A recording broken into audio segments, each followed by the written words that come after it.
June 1944. Normandy beaches are painted red. Sherman tanks are burning faster than they can be replaced. American armored divisions are losing one tank for every 3 German Panthers they face. The kill ratio is catastrophic. Military engineers are tearing their hair out. The Sherman's tracks break constantly under combat stress. When the track snaps, the 30-ton steel coffin becomes a sitting target. Average survival time: 4 minutes. Then, a 19-year-old farm boy from Iowa named Jimmy Callahan did something so insane that his commanding officer threatened court-martial. He fixed a broken Sherman track with nothing but cattle rope and pure stubbornness. That tank crawled back into formation, fired 17 rounds, destroyed 2 German positions, and evacuated 12 wounded men. General Patton heard about it 3 days later. He didn't punish the kid. He ordered 500 feet of reinforced rope sent to every tank battalion in Europe. This is the story of how a farm boy's crazy idea changed armored warfare forever. March 1944. The invasion of Europe is coming. Everyone knows it. The Germans know it. The Allies know it. And the tank crews know they're driving death traps. The M4 Sherman medium tank is America's workhorse. Reliable, mass-produced, easy to repair. But it has one critical weakness that's killing crews faster than German shells: the track system. 2 parallel steel chains wrapping around road wheels and drive sprockets. Each track link weighs 12 pounds. 400 links per track. When one link fails, the entire track seizes. The tank stops moving. In open combat, a stationary tank is a burning coffin. The problem isn't just mechanical failure. It's mathematics. German 88mm guns can penetrate Sherman armor at 1,500 yards. Sherman 75mm guns need to be within 500 yards to hurt a Panther. That means American tanks must close distance fast, maneuver constantly, and never stop moving. But they're stopping. Track failure rates in early 1944 are running at 47% during prolonged combat operations. Combat engineers try everything. Reinforced pins, thicker links, different steel alloys. Nothing works. The tracks still snap under the combined stress of weight terrain and violent maneuvering. When a track breaks, protocol is clear. Radio for recovery vehicle. Abandon tank if under fire. Wait for repair team with replacement track sections. Average repair time, 45 minutes to 2 hours. In Normandy hedgerow country, 45 minutes might as well be forever. By May 1944, tank crew casualty rates are climbing. Morale is sinking. Maintenance battalions are overwhelmed. Fresh replacement tanks arrive in England by the hundreds, but experienced crews are harder to replace. The ones who survive 3 or 4 engagements start developing superstitions. Lucky coins, specific positions inside the tank. Never be the first tank in formation, and absolutely never let your track break in the open. Battalion commanders are quietly furious. They're sending men into battle in machines that fail at the worst possible moment. Equipment officers are desperate for solutions. Washington sends metallurgists. Detroit sends engineers. Nobody can redesign the track system before D-Day. The invasion won't wait. 3,000 Shermans will hit the beaches in 3 weeks. Half of them will have track problems within the first month of combat. Military planners accept this. It's the cost of mobile warfare. But nobody told Jimmy Callahan to accept anything. Jimmy Callahan turned 19 in April 1944. Born and raised on a cattle farm outside Des Moines, Iowa. Youngest of 4 brothers, 3 of them already in uniform. 1 in the Pacific with the Marines. 1 with the Air Corps in England. 1 killed at Kasserine Pass in Tunisia. Jimmy tried to enlist at 17. Too young. Tried again at 18. The recruiter took one look at his hands. Farmer's hands. Thick fingers. Scarred knuckles. Callahan scored high on mechanical aptitude tests. Very high. The Army didn't make him a tank driver. They made him a tank mechanic. Assistant Maintenance Technician, 2nd Armored Division. Not glamorous. Not heroic. Just keeping the machines running. Jimmy arrived in England in February 1944, and immediately realized that everything he learned in training was inadequate for real combat conditions. The maintenance depot near Southampton was chaos. Tanks coming back from training exercises with broken tracks, thrown sprockets, seized engines. Jimmy watched experienced mechanics work. They followed the manual. Replace the damaged section, install new pins, grease the joints, send it back to the line. But Jimmy saw something else. He saw patterns. Tracks didn't just randomly fail. They failed at specific stress points, where the track curved around the drive sprocket under maximum load, where road wheels impacted uneven terrain during high-speed turns. The metal was fatiguing, micro-fractures spreading until the link snapped. He mentioned this to his sergeant. The sergeant told him to stick to the manual and stop thinking so much. Jimmy had spent 12 years on a cattle farm. He knew what happened when you ignored stress fractures. Fences collapsed. Gates broke. Equipment failed at the worst possible time. On the farm, you didn't always have replacement parts. You improvised. You made things work with what you had. Baling wire, rope, chains, whatever kept the machinery running until you could do it properly. The Army didn't think that way. The Army had supply chains. The Army had regulations. The Army had proper procedures. But Jimmy kept thinking about rope. Late May 1944. The 2nd Armored Division is running final combat drills. Realistic conditions. Live ammunition. Aggressive maneuvering. Jimmy's working double shifts, keeping the Shermans operational. One night, a tank comes back from exercises with a cracked track link. Not completely broken, just cracked. Sergeant says to replace the entire section.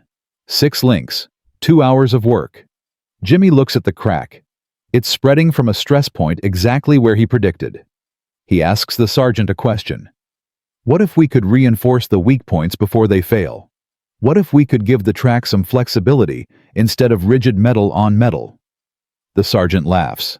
Kid, these machines weigh 30 tons. You think rope is gonna help? Jimmy doesn't argue. But he also doesn't stop thinking. That night alone in the maintenance bay, he stares at a coil of rope. Not regular rope.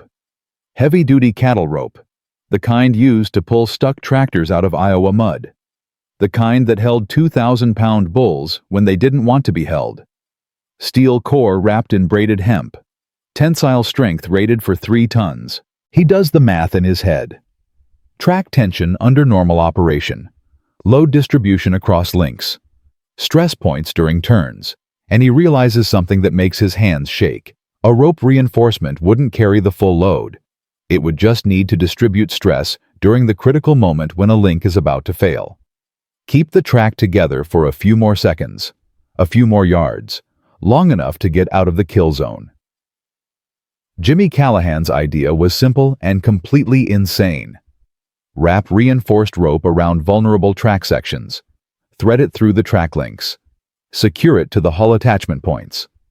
Create a backup tension system that activates only when the primary track starts to fail. Military engineers would call it mechanically unsound. Physics professors would call it temporary at best. His commanding officer would call it a court-martial offense for unauthorized modification of military equipment.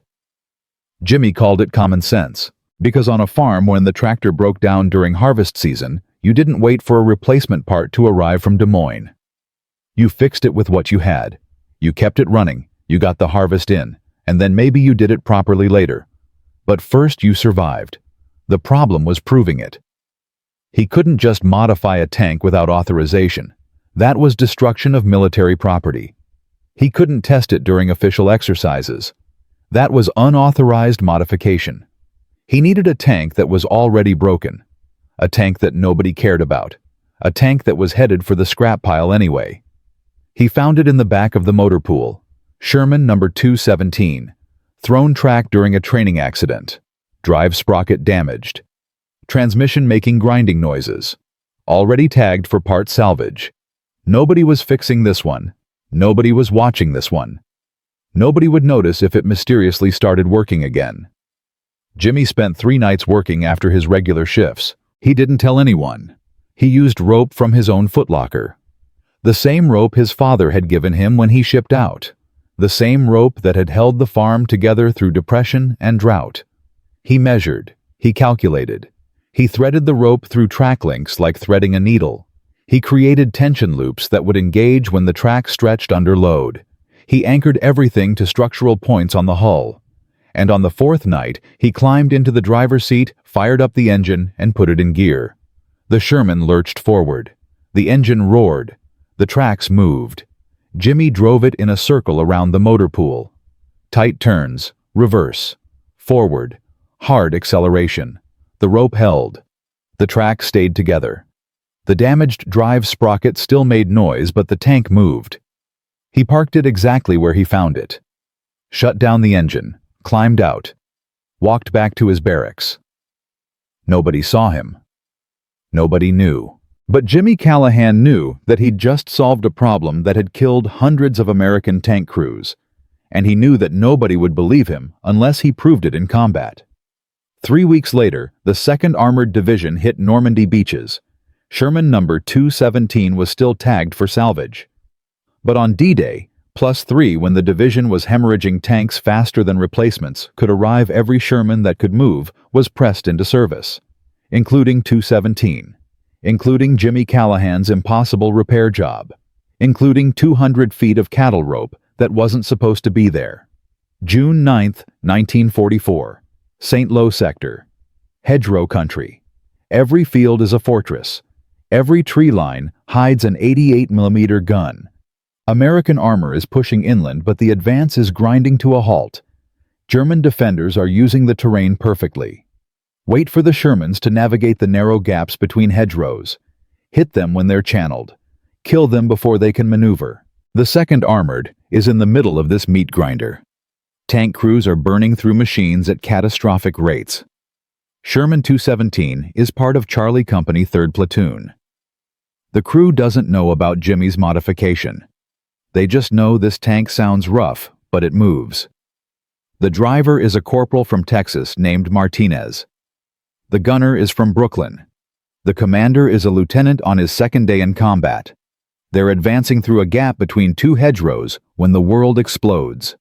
German 88 opens up from 800 yards. First round misses by 3 feet. Mud and hedgerow explode. Martinez slams the tank into hard reverse. Maximum power. The Sherman lurches backward. 30 tons of steel accelerating in full retreat. And the right track snaps. The sound is unmistakable. Crack. Like a rifle shot. The tank slews sideways. The broken track whips around the drive sprocket. Martinez feels the controls go dead. The Sherman is stuck, perpendicular to the German gun. Perfect target. The lieutenant is screaming into the radio. The gunner is trying to traverse the turret. Martinez is frozen at the controls. They have maybe 15 seconds before the next 88 round hits.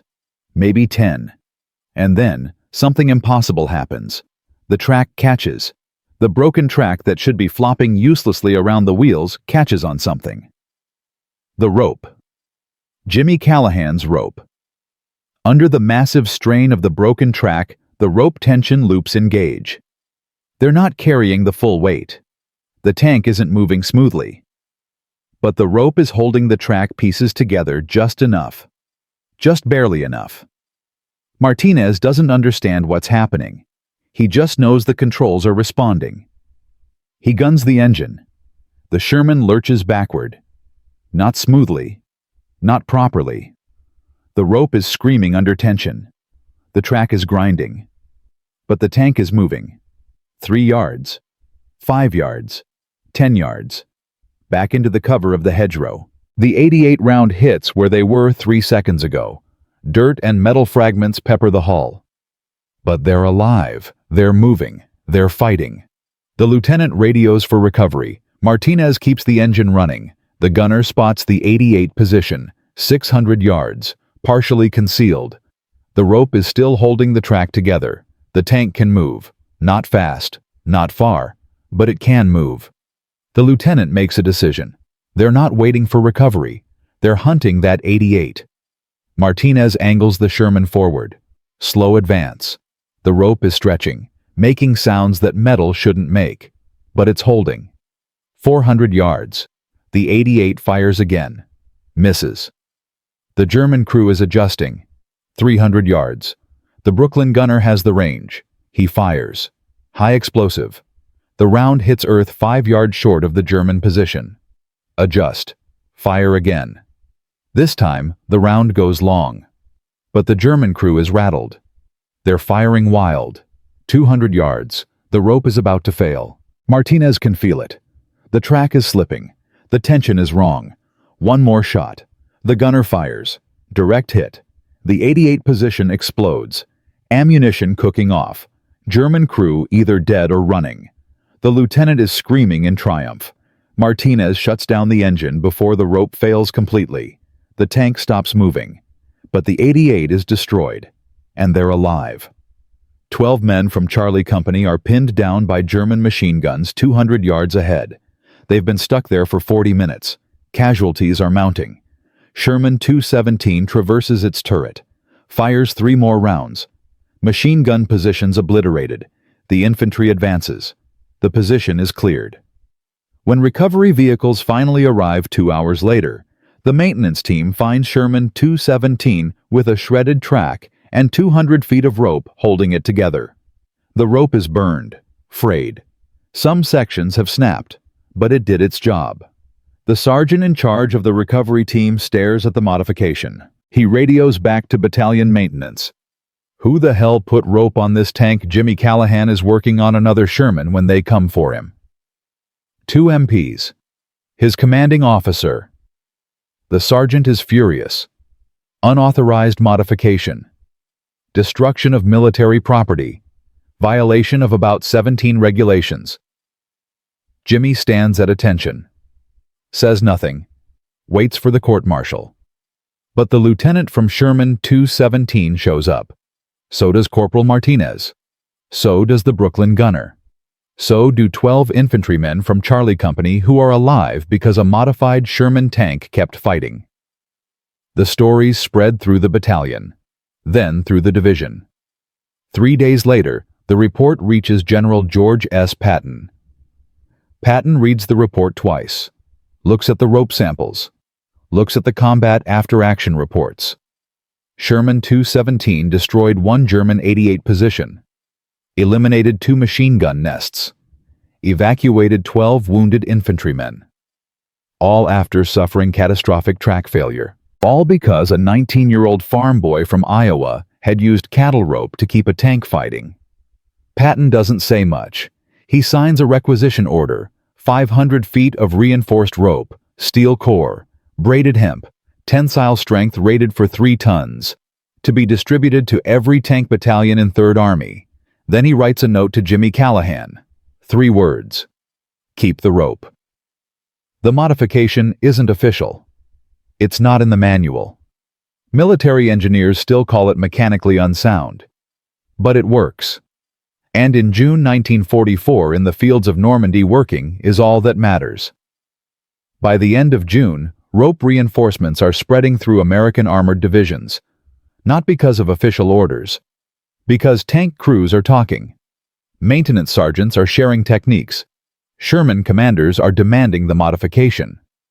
Track failure rates don't drop dramatically, but tank survival rates start climbing. A tank with a broken track can move, can fight, can get its crew home. It's deal. The Germans notice.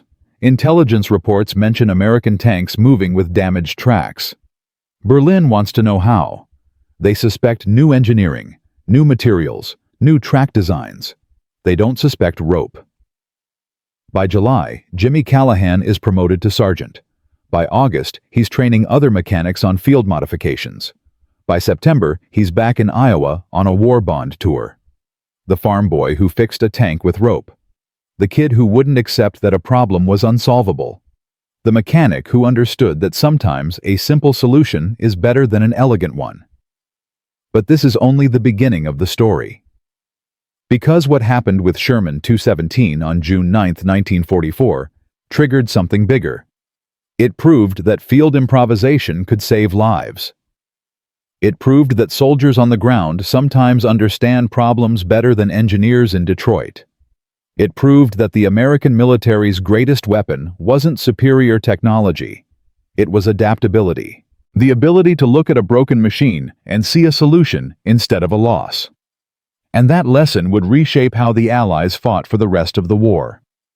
In Part 2, we'll see how Jimmy Callahan's rope modification inspired a wave of field innovations that the Germans couldn't understand and couldn't counter. We'll see how American tank crews started thinking like farm boys instead of soldiers. We'll see how improvisation became doctrine. We'll see how the Sherman, the tank that was supposed to be inferior, became the tank that won the war. Because sometimes the best weapon isn't the strongest one. It's the one that refuses to quit. Stay tuned for Part 2. Jimmy Callahan fixed a Sherman tank with cattle rope. That tank saved 12 lives. General Patton said keep the rope. By July 1944, American tank crews across Normandy are wrapping their tracks with reinforced cord. Track failure survival rates jump 43%. But here's what nobody expected. The rope modification isn't just fixing broken tanks. It's breaking something bigger. The entire military procurement system. The rigid chain of command. The assumption that soldiers follow orders and engineers solve problems. Because now tank crews are asking a dangerous question. If a farm boy can fix tracks with rope, what else can we fix ourselves? And the generals are terrified of that question. By mid-July, the rope controversy reaches Washington. Pentagon officials are demanding answers. Who authorized this modification? Where's the engineering approval? What happens when these improvised repairs fail and tanks burn? The Army's chief of ordnance, a two-star general named Morrison, is building a case to ban the rope modification entirely. Not because it doesn't work, because it wasn't his idea. And this is where everything gets worse. General Harold Morrison built his career on proper procedure. West Point, class of 1918. 26 years in the Ordnance Department. He believes in testing, documentation, approved specifications. The M4 Sherman went through 4 years of development. Thousands of engineering hours, millions of dollars in testing. And now some teenager with cattle rope is modifying Army equipment without authorization. Unacceptable. Morrison calls a meeting at the Pentagon. July 18, 1944. The subject is field modifications and unauthorized equipment changes. The target is Jimmy Callahan's rope. Present at the meeting, Morrison's staff. 3 procurement officers, 2 metallurgical engineers from Detroit, and 1 liaison officer from 3rd Army named Colonel Hayes. Hayes is Patton's man. He's seen the rope work. He's read the combat reports. He knows this meeting is a setup. Morrison opens with statistics. 17 reported cases of rope modifications failing. Tracks separating completely. Tanks disabled. Crews endangered. He doesn't mention that 16 of those 17 tanks were already combat disabled before the rope was applied. He doesn't mention that the rope gave crews time to evacuate safely. He mentions regulations. Army Technical Manual 9-759 specifies approved track repair procedures. Nowhere does it mention rope. Nowhere does it authorize field personnel to modify suspension systems. The engineers from Detroit agree. Rope reinforcement is mechanically unsound. It creates unpredictable load distributions. It could cause catastrophic failures. Hayes asks a simple question. How many crews have been saved by this modification? Morrison doesn't have that number. Hayes does. 147 confirmed cases. Shermans with damaged tracks that continued fighting. Crews that made it home. Lives saved. Morrison's response is cold. Anecdotal evidence isn't engineering data. We cannot base military policy on luck and improvisation. We need proper testing, controlled conditions, scientific validation. Hayes leans forward. General, with respect, we're fighting a war. We don't have time for proper testing. We have tanks failing in combat right now. We have crews dying right now. This modification is saving lives right now. Morrison shakes his head. This modification is a violation of protocol. If we allow this, what's next? Soldiers welding scrap metal onto hulls, mechanics rebuilding engines with tractor parts. Where does it end? Hayes meets his eyes. It ends when we win the war. The room goes silent. Morrison makes his decision. Effective immediately, all unauthorized track modifications are prohibited. Any rope reinforcements must be removed within 72 hours. Maintenance personnel found installing unauthorized modifications will face disciplinary action. The meeting is over, but Colonel Hayes isn't done. He makes a phone call to France. 30 minutes later, General George Patton is on the line with the Army Chief of Staff. The conversation is brief and extremely profane. But Hayes knows a direct confrontation won't work. Morrison has regulations on his side. The Chief of Staff is hesitant to overrule proper procedure. What Hayes needs is proof that even Morrison can't ignore. Official testing, controlled conditions, scientific validation. Everything Morrison demanded. And Hayes knows exactly who can provide it. Major Robert Chen, Army Corps of Engineers. MIT graduate, mechanical engineering doctorate, currently stationed at the Aberdeen Proving Ground in Maryland. Chen is brilliant, thorough, and completely uninterested in military politics. He cares about one thing. Does it work? Hayes flies to Aberdeen, brings combat footage, brings maintenance reports, brings testimonials from tank commanders. Chen watches everything, reads everything. Then he looks at Hayes and says 4 words. I need a tank. Hayes gets him 5. 5 M4 Shermans pulled from the depot. Chen gets 3 days to design a test. 3 days to prove that a farm boy's crazy idea is scientifically sound. 3 days to save the modification before Morrison's ban takes effect. Chen doesn't sleep. He builds a testing protocol that would make Morrison's engineers proud. Controlled stress tests, measured load distributions, precise failure point analysis.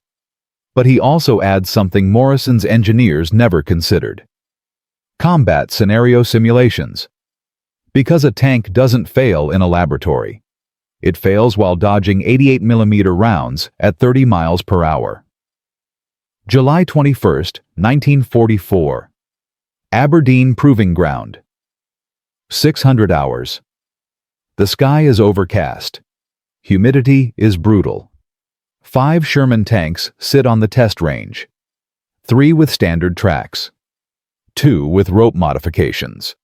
Observing the test. Colonel Hayes, 3 engineers from Morrison's staff, 2 officers from the Tank Destroyer Command, and a stenographer recording everything.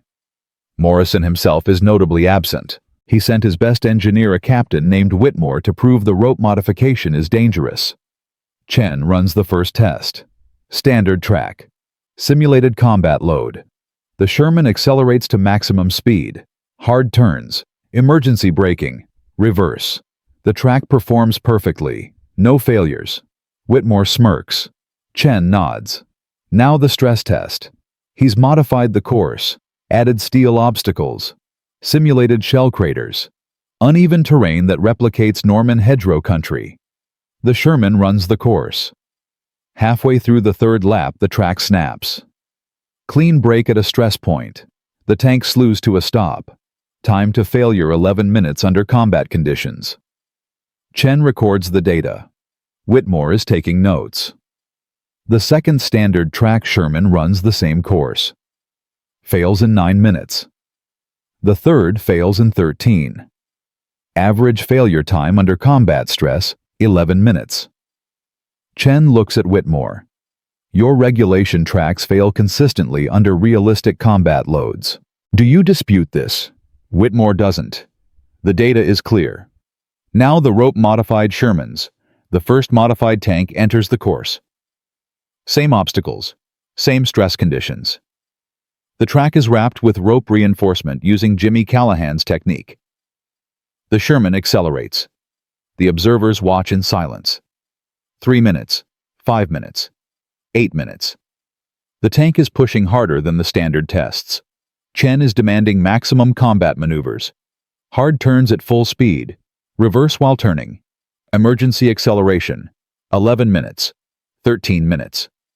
The track is holding. Whitmore is leaning forward. 15 minutes.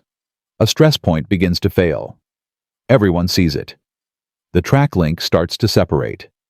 This is where standard tracks snap completely, but the rope engages, the tension loops activate, the track stays together, the Sherman keeps moving, not smoothly. The damaged section is clearly compromised, but the tank is mobile, still fighting, still maneuvering. Chen pushes it further. 18 minutes, 20 minutes. Finally, at 22 minutes of sustained combat-level stress, the track fails completely. But even then, the rope keeps the pieces from flying apart. The tank comes to a controlled stop. No whipping metal. No damaged road wheels. No injury to the crew. Time to complete failure. Double the standard track. Time to tactical mobility loss. The rope-modified tank remained combat-capable 6 minutes longer than any standard Sherman. The second modified tank performs even better. 24 minutes before complete failure. Whitmore is staring at his notes. The numbers don't lie. Chen presents his findings. The rope modification doesn't prevent track failure.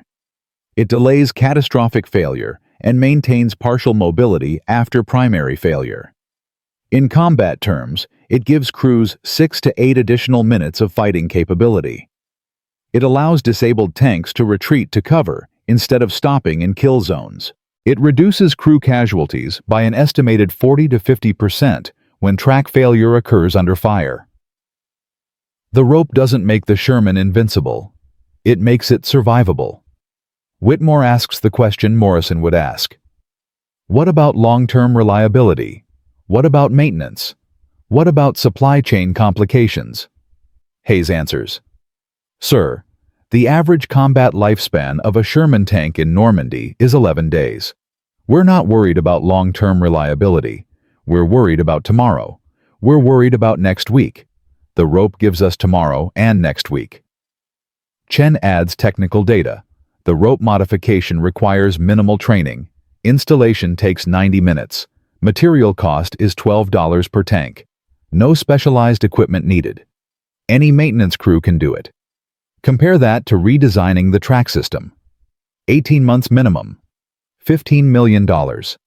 Production delays affecting every Sherman in inventory. The rope is faster, cheaper, and it's already working in the field. The choice is obvious. Whitmore closes his notebook. He looks at Hayes. I'll write the report. Morrison isn't going to like it. Hayes nods. Morrison doesn't have to like it. He just has to read the data. The test is over. The rope wins. Chen's report reaches Washington on July 23rd. Morrison reads it 3 times.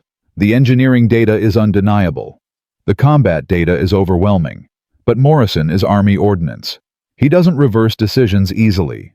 He calls another meeting, demands additional testing, questions Chen's methodology, suggests the tests were biased.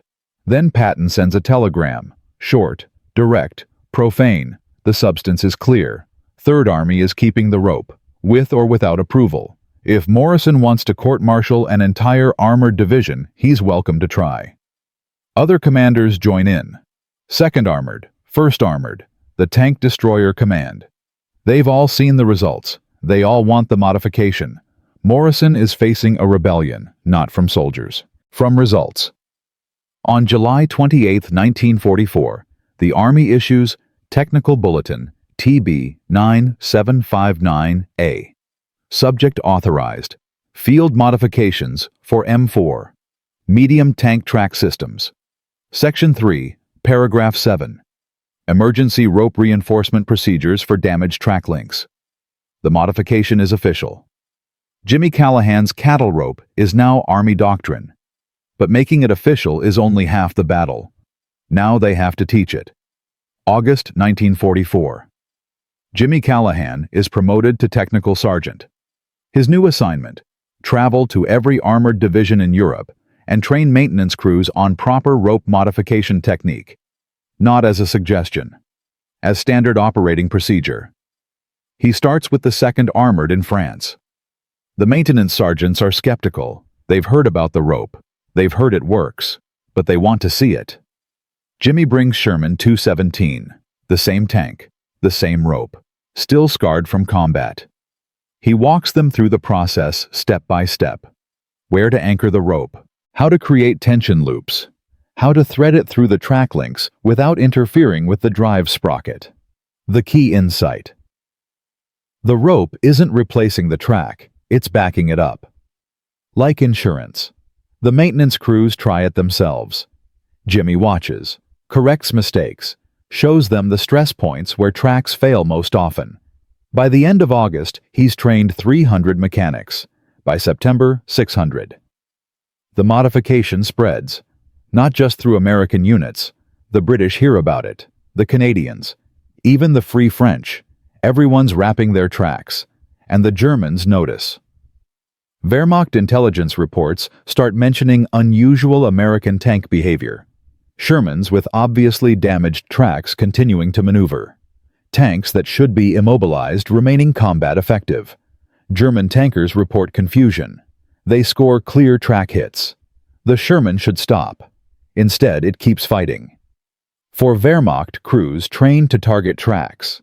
First, this is unnerving. The Americans are doing something different, something they don't understand. German engineers try to replicate it. They have the concept wrong. They think it's a new track design, new materials. They don't suspect rope. By the time German intelligence figures it out, it's too late. The modification is everywhere. German counter-tactics become less effective. Sherman survival rates climb. The kill ratio starts to shift. Not dramatically. The Sherman still isn't a match for a Panther in direct combat, but it's surviving longer, fighting smarter, and most importantly, it's adaptable. American tank crews are learning that they don't have to accept mechanical failure as fate. They can fix things. They can improvise. They can solve problems that Detroit never anticipated. By September 1944, the rope modification has been applied to over 4,000 Sherman tanks. Estimated lives saved over 800 crew members who would have died in immobilized tanks. The modification cost the Army approximately $48,000 in rope. Compare that to the cost of replacing 4,000 tanks. Compare that to the cost of training 4,000 new crews. Compare that to the value of 800 American lives. Morrison never admits he was wrong, but he stops fighting the modification.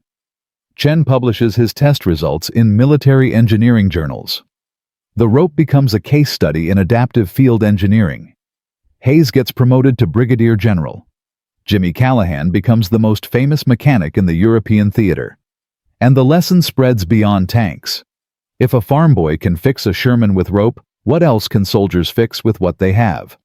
What other problems have obvious solutions that nobody tried because they weren't in the manual?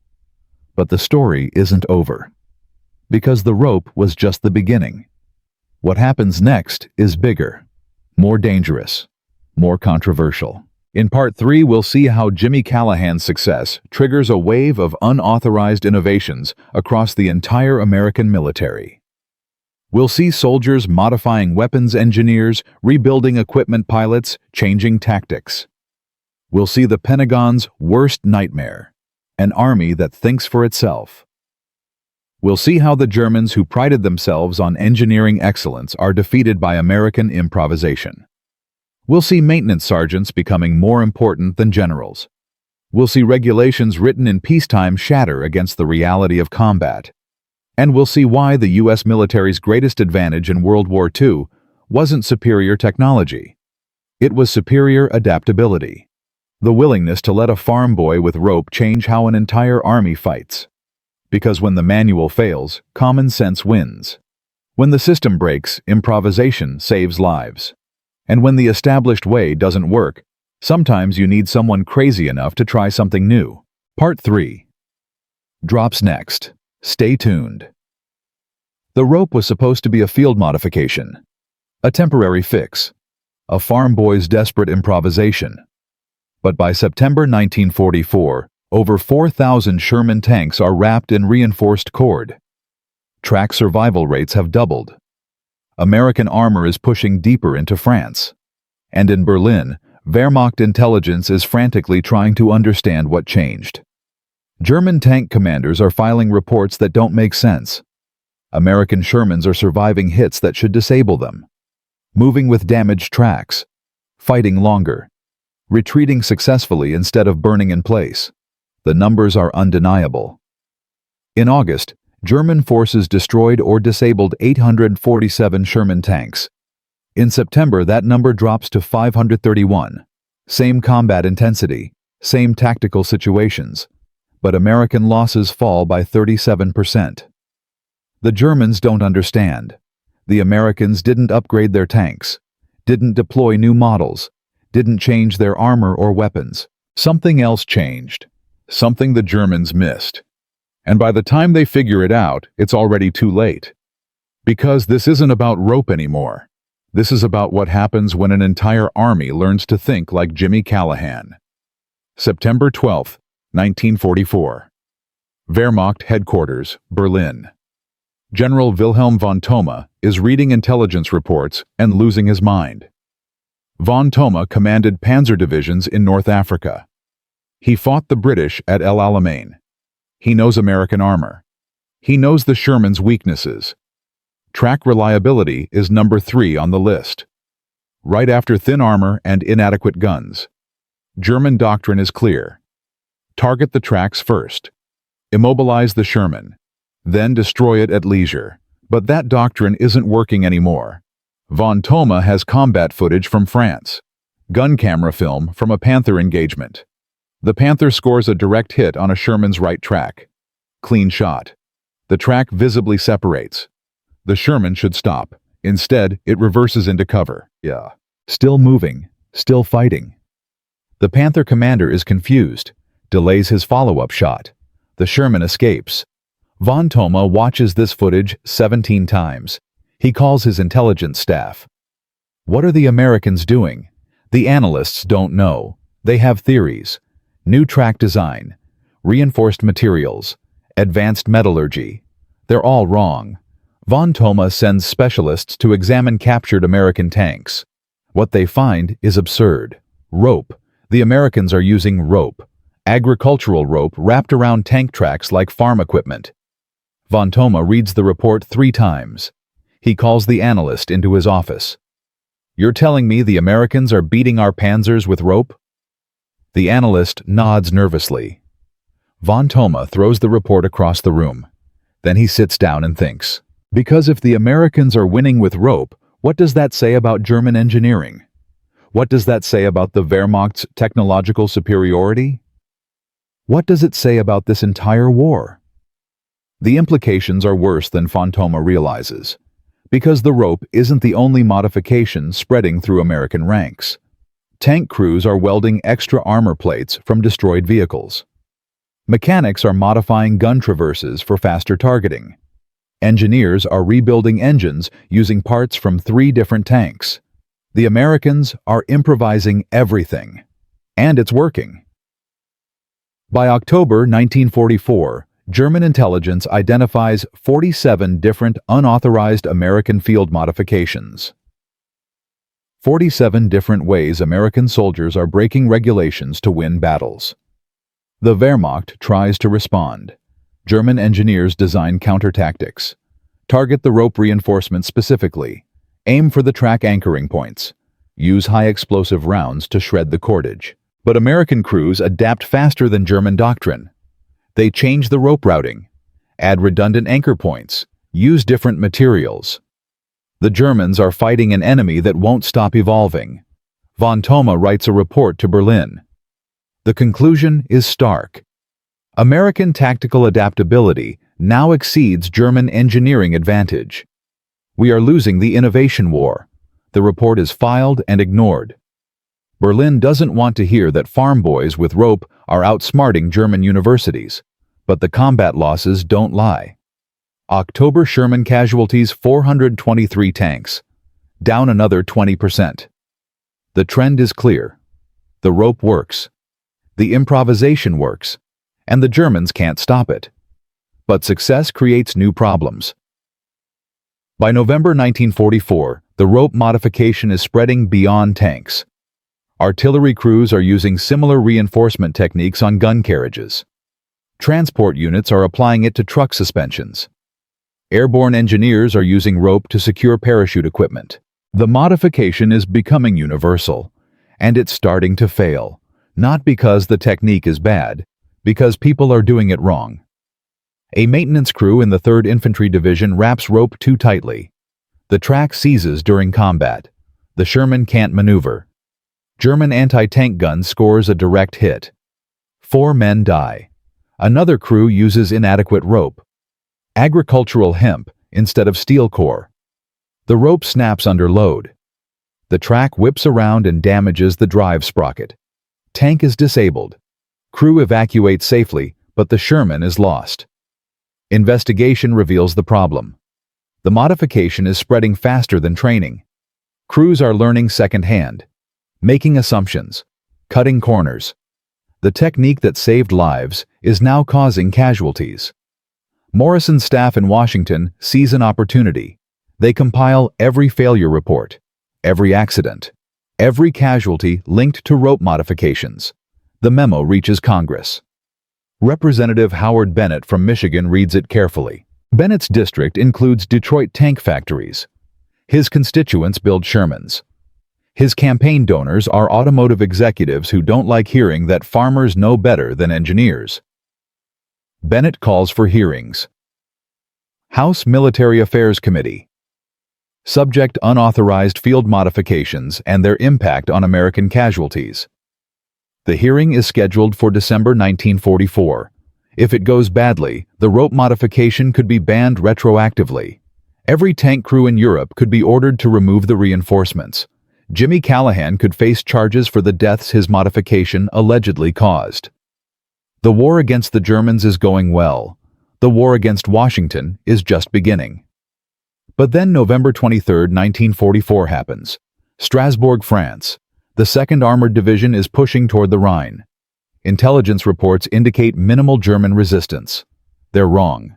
The advance force hits a trap. 2 battalions of German Panzer Grenadiers with anti-tank support. 75 American vehicles in a kill zone 3 kilometers wide. The lead elements are devastated. Within 10 minutes, 18 Shermans are burning. The division commander orders retreat. But retreat means exposing the infantry. 300 men on foot. No cover.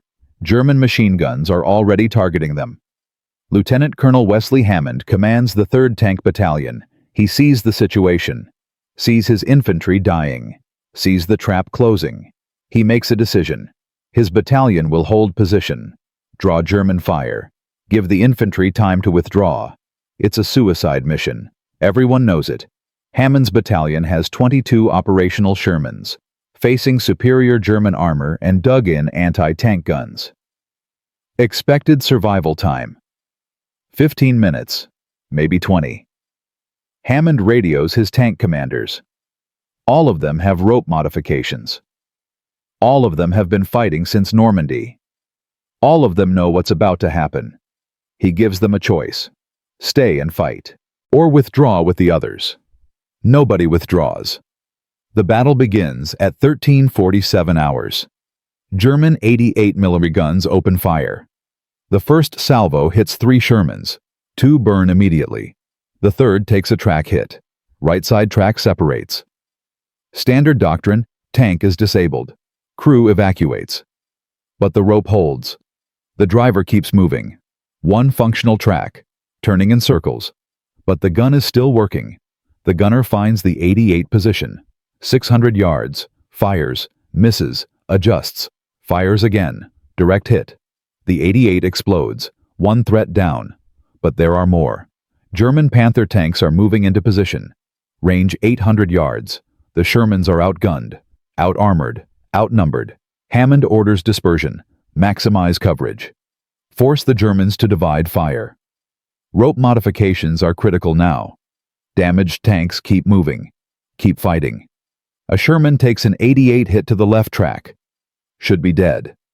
The rope keeps it mobile. The tank backs into a ruined building. Uses the rubble for cover. Keeps shooting. Another Sherman loses its right track to a mine. Should be finished. The rope modification allows partial mobility. The crew angles the hull. Creates a firing position. becomes a pillbox. Immobile but deadly. The German advance slows. They expected to overrun disabled tanks. Instead, they're fighting mobile fortifications that refuse to die. The battle lasts 47 minutes. Longest 47 minutes of Hammond's life.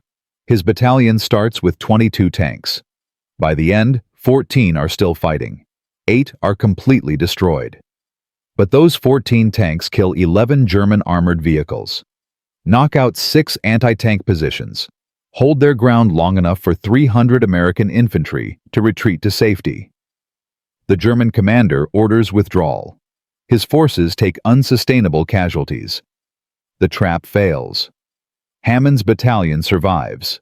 Barely. When the battlefield is clear, maintenance crews inspect the surviving tanks. Every single one has track damage. Every single one is held together by rope. Without the modification, none of them would have remained mobile. Without mobility, the battalion would have been annihilated. Without the battalion, 300 infantry would have died. The after-action report is devastating in its simplicity. Rope modifications prevented total loss of battalion. Estimated casualties avoided 387 men. Recommended action: expand modification program immediately. News of Strasbourg reaches Washington on November 25th, 2 days before Bennett's congressional hearing. Colonel Hayes ensures the report gets to everyone who matters: Congress, the War Department, the press. The story spreads fast. American Tank Battalion uses farm equipment to defeat German armor. Improvised modifications save 300 lives. Farm Boy's innovation proves crucial in major engagement. Bennett reads the report, reads the casualty estimates, reads the recommendations. He quietly cancels the hearing. Morrison's staff withdraws their objections. The rope modification is no longer controversial, it's heroic. By December 1944, the modification is officially designated Standard Field Modification, Type C, Authorization Number 47, Bravo. No longer improvisation. Official doctrine. Training manuals are updated. Every tank maintenance course now includes rope modification techniques. The Army orders 2 million feet of reinforced steel core rope. Priority shipping to European theater. The modification that started with 1 farm boy and 1 broken tank is now standard equipment for every American armored unit. The impact spreads beyond tanks. Artillery units adopt similar modifications for gun carriages. Track failure rates drop 38%. Transport battalions apply the technique to heavy trucks. Breakdown rates decrease. Supply lines become more reliable. Combat engineers use rope reinforcement for bridging equipment. Field fortifications. Emergency repairs. The principle is simple. Back up the critical component. Create redundancy. Don't accept single-point failure. It's basic engineering. But it took a farm boy to apply it on a battlefield. By January 1945, estimated casualties avoided by rope modifications and derivative techniques: over 2,000 American service members. Estimated German casualties directly attributable to continued American mobility: over 4,000 Wehrmacht soldiers. The strategic impact is harder to quantify, but impossible to ignore. American armored divisions pushed deeper into Germany, faster than expected, with fewer losses than projected. Tank availability rates are 43% higher than 1943 levels. Not because of better tanks, because of better soldiers. Soldiers who don't wait for engineers to solve problems. Soldiers who see a broken machine and fix it with what they have. Soldiers who think like Jimmy Callahan. The Germans never develop an effective counter. They try targeting rope specifically. Doesn't work. American crews make the modifications harder to spot. They try propaganda. Claim the rope proves American tanks are inferior. Nobody believes it. They try capturing American tanks intact to study the modifications. By the time they figure out how to replicate the technique, they don't have the resources. German industry is collapsing. Rope is the least of their problems. Von Thoma writes a final report in February 1945. The Americans won the innovation war because they empowered their soldiers to innovate. We lost because we expected our soldiers to follow orders. The report never reaches Hitler. Von Thoma is reassigned to the Eastern Front. He surrenders to the Russians in April. But his analysis is correct. The rope didn't win the war. But it represented something that did. American adaptability. American pragmatism. American willingness to let a 19-year-old farm boy change how an army fights. Hammond receives the Distinguished Service Cross for Strasbourg. His citation mentions heroic leadership and tactical excellence. It doesn't mention rope, but every tanker knows. The award ceremony is in March 1945. Jimmy Callahan is there. He's a master sergeant now. Training officer for armor modifications. Hammond shakes his hand. Says 4 words that mean everything. Your rope saved us. By April 1945, the war in Europe is ending. German resistance is collapsing. American armored divisions are racing across Germany. Rope modifications are standard on every Sherman. Track failure casualty rates are 72% lower than 1943. Over 4,000 tons of rope have been shipped to European theater. The modification that Morrison tried to ban, that Bennett tried to investigate, that engineers called mechanically unsound, that generals said was unauthorized. That modification saved thousands of lives and changed how America fights wars. Jimmy Callahan never becomes famous. No parades. No national recognition. Just a line in maintenance manuals and a technique taught to every tank mechanic. But on April 30th, 1945, when American forces link up with Soviet troops at the Elbe River, dozens of those Sherman tanks are still running on rope-modified tracks, still fighting, still mobile, still refusing to quit. The farm boy's legacy isn't glory, it's survival. Not his survival. Theirs. The crews who made it home because their tanks kept moving. The infantry who survived because armor stayed in the fight. The families who got their fathers and sons back because somebody refused to accept that a broken track meant a dead crew. But here's what they don't tell you in the history books. What happened to Jimmy Callahan after the war? What happened to the lesson that improvisation saves lives? What happened when the military went back to peacetime regulations and proper procedures? The story has one more chapter, one more twist, one more lesson that the Pentagon spent 60 years trying to forget. Because Jimmy Callahan's rope didn't just save tank crews in World War II, it changed how America fights wars forever. Or it should have. In Part 4, we'll see what happened when the war ended and the generals tried to make soldiers stop thinking for themselves. We'll see how a farm boy's legacy survived the peace. We'll see where that rope ended up and why it still matters. And we'll see the truth that every military officer learns eventually. The best weapon isn't technology, it's soldiers who refuse to accept that problems can't be solved. Stay tuned for the final chapter. A 19-year-old farm boy from Iowa wrapped a broken Sherman tank in cattle rope. Military engineers said it was insane. His commanding officer threatened court-martial, but the tank kept fighting, saved 12 lives. General Patton ordered rope sent to every tank battalion in Europe. By April 1945, rope modifications were standard on 4,000 American tanks. Track failure casualty rates dropped 72%. Thousands of soldiers came home alive because Jimmy Callahan refused to accept that a broken track meant a dead crew. The modification changed how America fought World War II.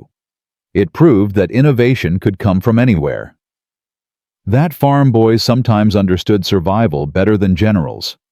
That breaking regulations could save more lives than following them. But here's what the history books don't tell you. Here's the twist that nobody saw coming. Because Jimmy Callahan's story didn't end with victory parades and medals. It ended somewhere much quieter, much stranger, and much more important than anyone realized at the time. Because sometimes the price of changing everything is becoming nobody. May 8, 1945. Victory in Europe Day. The war is over. American soldiers are celebrating across Germany. Tank crews are drinking, dancing, crying. They survived. Against impossible odds through brutal combat, they made it to the end. Jimmy Callahan is not celebrating. He's in a maintenance depot outside Munich, alone, working on a Sherman that doesn't need repair. He's thinking about the 4 years since he left Iowa, the tanks he fixed, the crews he trained, the men who died in machines he couldn't save. He's 23 years old, feels 50. The Army wants to send him home. Master Sergeant James Callahan, honorably discharged, return to civilian life, resume farming, marry a local girl, raise cattle, forget about rope and tracks and burning tanks. But Jimmy knows he can't do that, because he's not the same person who left Des Moines in 1942. That farm boy died somewhere in France. The man who replaced him only knows how to fix things that are broken, and everything is still broken. The war in the Pacific is still raging. Marines are dying on islands nobody heard of. Navy pilots are burning in the sky. The problems are different. The principles are the same. Something is broken. Someone needs to fix it. Jimmy requests transfer to the Pacific Theater. The Army approves it. 3 weeks later, he's on a transport ship to Okinawa. He never goes home to Iowa. Not in 1945. Not for a very long time. Okinawa, July 1945. Jimmy arrives to chaos. The island is secured, but barely functioning. Equipment is failing in the tropical heat. Tanks are rusting. Trucks are breaking down. Supply chains are collapsing. Nobody's prepared for typhoon season. Nobody knows how to keep machinery running in 100-degree humidity with salt air corroding everything. Jimmy looks around and sees the same problem he saw in France. Engineers following manuals written for European conditions. Mechanics doing things by the book when the book doesn't apply. Equipment failing because nobody's adapting. He starts fixing things. Not officially, just helps out. Shows maintenance crews how to waterproof engine compartments using scrap materials.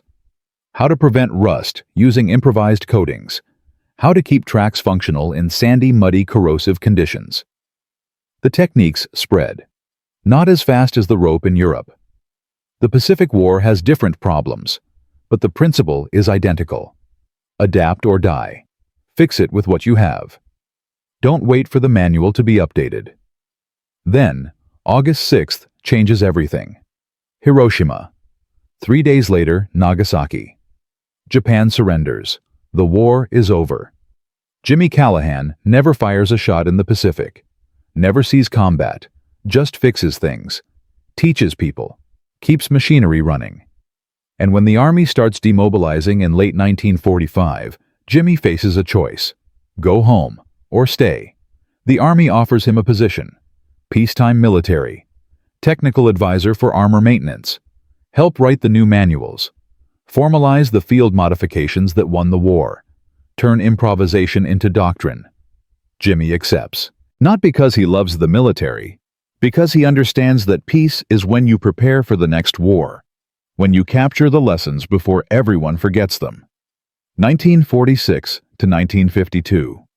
Jimmy Callahan becomes the most important person nobody's heard of. He works at Fort Knox, Aberdeen Proving Ground, Detroit Arsenal, writing technical manuals, training instructors, documenting field modifications. The rope technique is officially designated Emergency Track Reinforcement Procedure 47B. It's taught to every tank mechanic, incorporated into every maintenance course. The manual credits, Field Development by Armored Units European Theater, 1944 to 1945. No names, no farm boy from Iowa, just institutional knowledge. Jimmy doesn't care about credit. He cares about the next tank crew, the next broken track, the next soldier who needs to improvise to survive. But the military is changing. Peacetime regulations are returning. Proper procedures. Approved modifications. Everything by the book. The culture of improvisation that won the war is slowly being strangled by the culture of compliance that won the peace. Jimmy fights it. Quietly. Stubbornly. He adds sections to manuals about field adaptability, includes case studies of successful improvisation, emphasizes that procedures are guidelines, not laws. Some officers appreciate it, others don't. By 1950, Korean War breaks out. American armor is deployed again. And within weeks, tank crews are improvising, modifying equipment for Korean winter conditions, using techniques Jimmy documented, saving lives because somebody wrote down what worked in France and Okinawa. The rope modification itself isn't as critical in Korea. Different terrain, different climate, different enemy, but the principle survives. Adapt, improvise. Fix it with what you have. Trust your soldiers to think. Jimmy retires from the Army in 1962. 20 years of service. Never promoted above Master Sergeant. Never received major decorations. The Distinguished Service Medal he probably deserved went to officers who wrote reports about his work. He returns to Iowa, not to his family farm. His parents died while he was overseas. His brothers scattered across the country. He buys a small farm outside Des Moines, raises cattle, fixes machinery, lives quietly.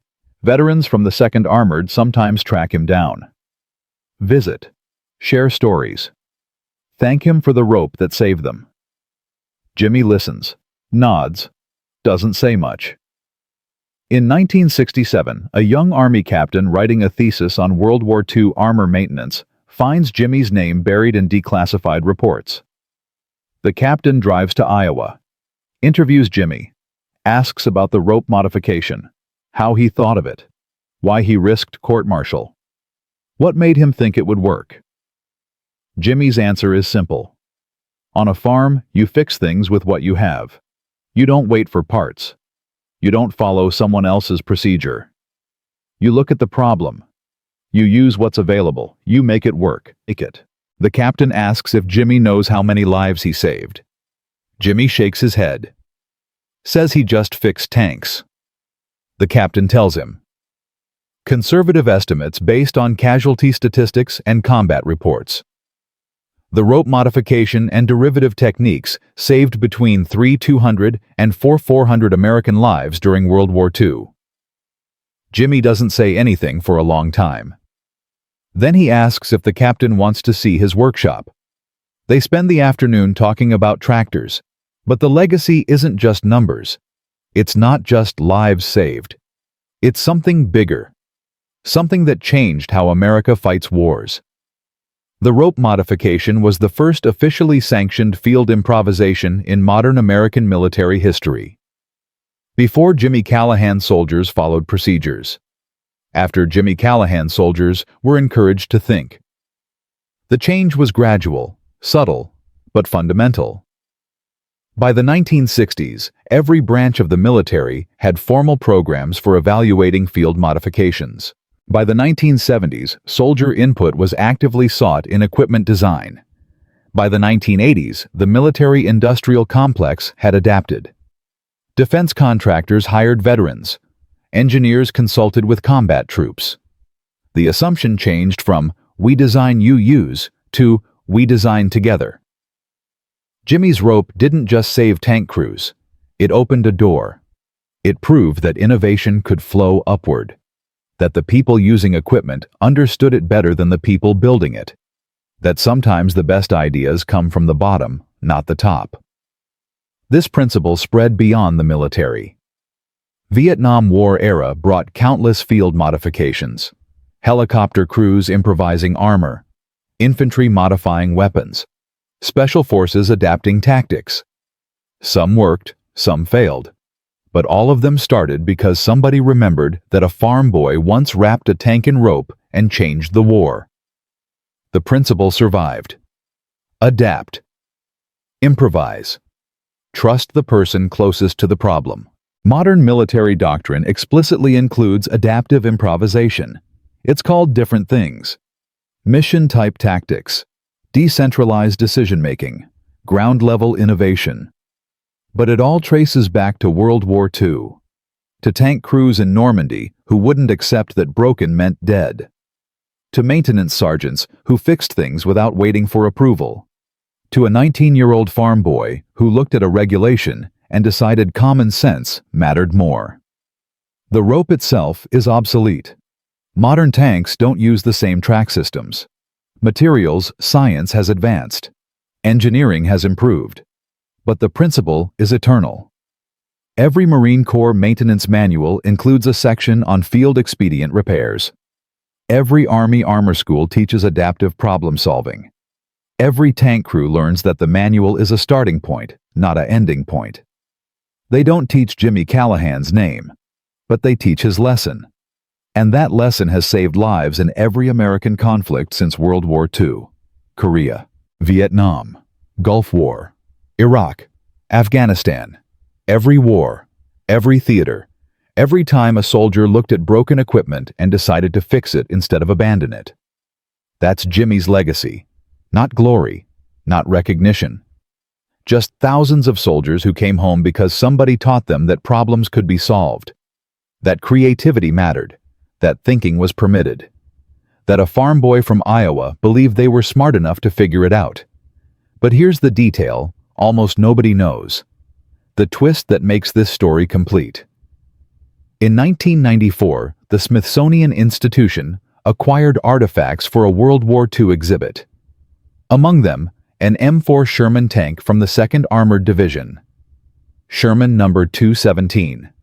The same tank. The first tank Jimmy Callahan modified. The tank that proved the rope worked. The tank that saved 12 lives at St. Lo. Somehow it survived the war. Survived decades of storage, ended up in a museum basement, and when Smithsonian conservators examined it in 2003, they found something unexpected. Remnants of the original rope, still threaded through the track links, still anchored to hull attachment points. After 60 years, the rope was still there. They called Jimmy. He was 91 years old, still living on the Iowa farm, still fixing tractors. They asked if he wanted to see the tank. He said yes. They flew him to Washington. Set up a private viewing before the exhibit opened. Jimmy stood in front of Sherman 217 for the first time since 1944. Looked at the rope he'd installed 60 years ago. The conservator asked if he wanted to say anything. Jimmy reached out, touched the track, felt the rope under his fingers, and he smiled, said 5 words. It held together after all. The exhibit opened in 2004. Sherman 217 became one of the most photographed artifacts in the museum. The placard explained the rope modification, mentioned Jimmy Callahan by name, explained how field innovation saved thousands of lives. Jimmy attended the opening ceremony, stood in the back, watched families look at the tank, watched children ask questions, watched veterans nod in recognition. Nobody recognized him. Nobody knew the elderly man in the corner was the farm boy who changed everything. He preferred it that way. After the ceremony, a young Army specialist approached the tank. Recent combat veteran, Afghanistan. He stared at the rope for a long time. Then he turned to the person next to him. Happened to be Jimmy. The specialist said, "We still do stuff like this. Not rope, but we still improvise. Still fix things the manual doesn't cover. Saved my life in Kandahar." Jimmy nodded, asked what happened. The specialist told a story about a disabled Humvee and improvised armor and a firefight that should have gone differently. Jimmy listened. Then he said, "You did good. You made it work." The specialist asked, "Were you in the war?" Jimmy smiled. "I fixed tanks." They talked for an hour. About adaptation, about improvisation, about doing what needs to be done with what you have. The specialist never learned who Jimmy was, but he learned the lesson, and that's what mattered. Jimmy Callahan died in 2011, age 99, on his farm in Iowa, surrounded by family he'd built late in life. His obituary was 3 paragraphs in the Des Moines Register, mentioned his Army service, didn't mention the rope. At his funeral, 17 aging veterans from the 2nd Armored Division showed up, men in their 80s and 90s, tank commanders, gunners, drivers, men who survived because a farm boy wrapped their tracks in rope 70 years ago. They told stories, not about Jimmy, about their crews, about battles, about the moments when a damaged tank kept moving when it shouldn't, when mobility meant survival, when rope meant life. They knew what those moments cost. They knew who to thank. After the service, they donated money to a memorial. Not a statue, not a monument, a scholarship. The James Callahan Memorial Scholarship for agricultural engineering students. For farm kids who want to build things, fix things, make things work. Because that's what Jimmy would have wanted. Not glory, not recognition. Just more people who understand that common sense and creativity can save lives. That problems can be solved. That thinking matters. That a broken tank isn't a dead crew if somebody's willing to try something crazy. From a cattle farmer with a crazy idea about rope to a modification that saved thousands of lives and changed military doctrine forever, Jimmy Callahan proved that innovation comes from unexpected places. That courage means trying when everyone says it won't work. That sometimes the most important people in history are the ones nobody remembers.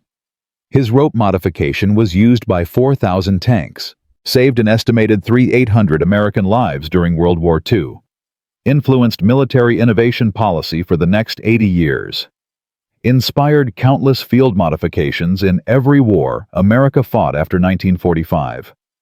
And all of it started because a 19-year-old from Iowa looked at a broken Sherman tank and thought, "I can fix this." The rope is gone now, disintegrated in museum storage. But the lesson survives.